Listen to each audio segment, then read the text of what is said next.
We're here with our friend Pete Hegseth. Pete Hegseth. Kamala Harris, you see what's going on in the world.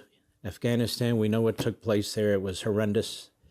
Even Iraq now is really part of the Iranian hegemony. You see what's going on with the Houthis. We can't even use the Red Sea anymore. They've cut it off and we haven't pushed back. Hezbollah has effectively conquered Lebanon, is shooting missiles into Israel. Hamas will not surrender and will not surrender the hostages.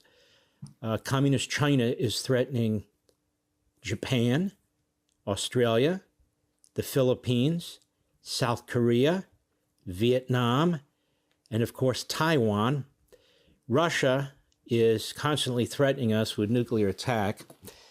Meanwhile, we are debasing our military. The Communist Chinese now have more ships than we do, and they're not stopping, and we are. Is this the right time to have Kamala Harris as commander-in-chief? Well, you laid it out as best I've heard it. Of course not.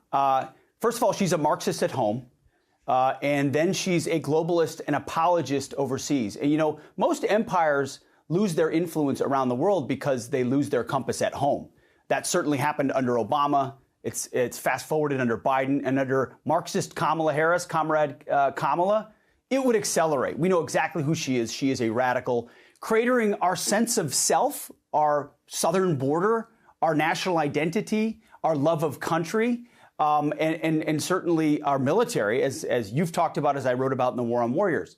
When all of that happens, the world takes notice. And Obama went on that apology tour where America was no longer leading boldly. Biden has just been basically AWOL and not believing in American leadership. And then through the small actions he has taken, he's signaled complete retreat. And Kamala Harris will be deferential to institutions like the UN, like UNRWA, all these organizations captured by leftists that don't serve American interests.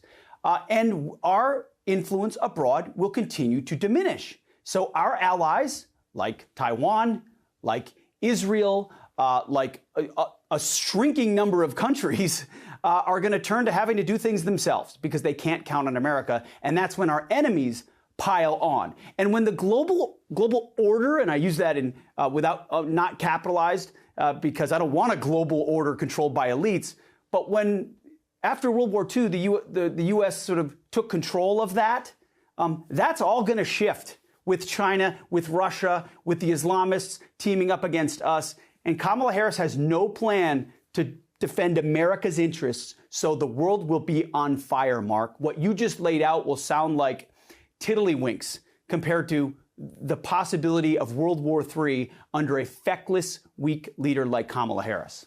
Hey, Sean Hannity here. Hey, click here to subscribe to Fox News YouTube page and catch our hottest interviews and most compelling analysis. You will not get it anywhere else.